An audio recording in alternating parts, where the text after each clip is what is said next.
আজকে আমি একটি সুন্দর ভর্তা নিয়ে আসলাম, টমেটো ভর্তা। অন্য সময় আমি অন্য ভর্তা করছি বন্ধুরা। আজকে আমি চেরি টমেটো, ছোট ছোট টমেটো, সেগুলাকে ধুয়ে কেটে মাঝখান থেকে ফেরে ফ্রাই প্যানে সামান্য এক ফোঁটা তেল দিয়ে বসিয়ে দিছি।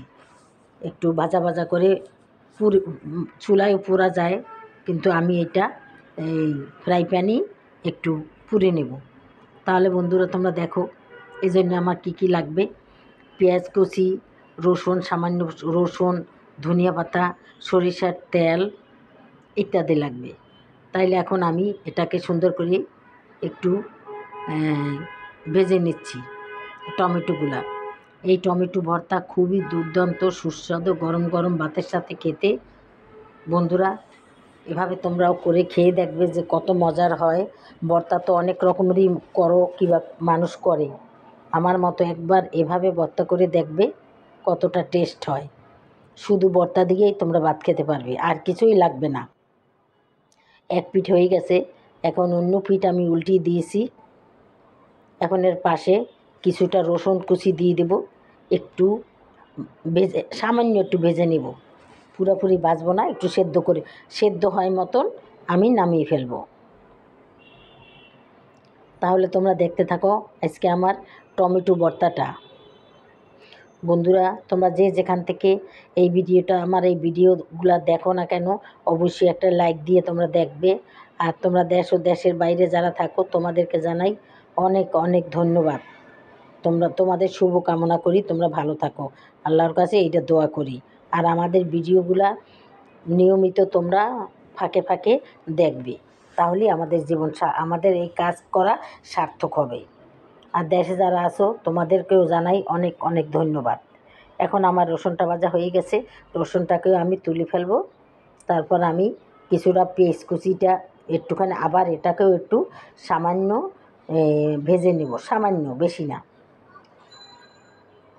ভেজে আমি তুলে ফেলবো। টমেটোগুলো প্রায় হয়ে গেছে, আর একটু ওই সাইডে থাক, আর একটু ভাজা ভাজা হোক, অতক্ষণে আমি এই কাজগুলো করে নেই।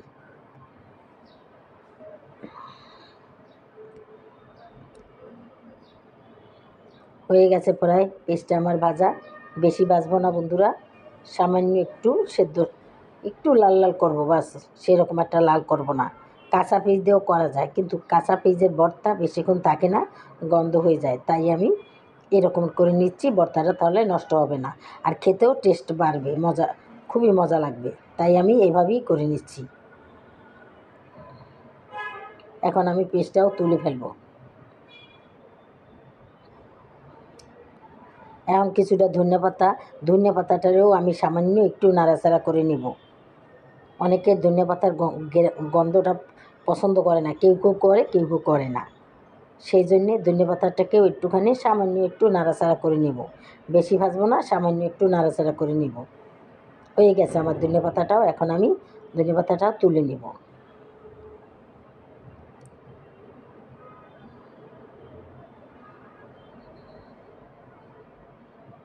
হয়ে গেছে বন্ধুরা, আমি সবগুলো তুলে ফেলছি। এখন আমি 2টা শুকনা মরিচ একটুখানি তেল দিয়ে ভেজে নেব, মচমচে করে ভেজে নেব। শুকনো মরিচ দিয়ে আমি ভর্তাটা করব। দেখো বন্ধুরা, হয়ে গেছে।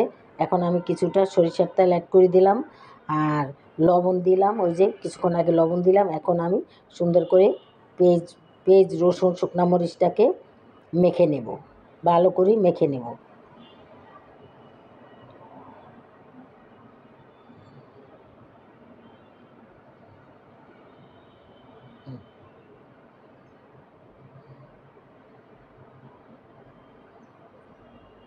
এখন ধনিয়া পাতাটারেও আমি এর সাথে অ্যাড করে দিব। দেখো বন্ধুরা, কত লোভনীয় আমার এই ভর্তাটা, বলার মতো না। একবার তোমরা করে খেয়ে দেখবে। দেখো, এখন আমি আমার টমেটোগুলো একটু গরম, তাই একটু সমস্যা হচ্ছে। যাই হোক, তারপরও আমি সুন্দর করে কচলিয়ে ভর্তাটা করে নেব। যত কচলি হাত দিয়ে করবে, অতই এটার টেস্ট বাড়বে।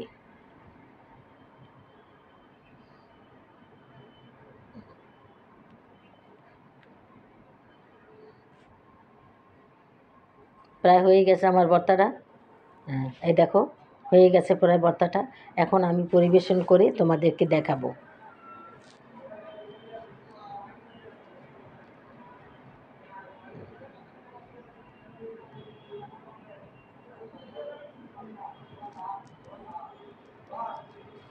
দেখো বন্ধুরা, আমার ভর্তাটার আসল রূপ দেখো, দেখতে কত লোভনীয়, খেতেও ঠিক সেই রকমেরই। শুধু ভর্তা দিয়েই তুমি ভাত খেতে পারবে।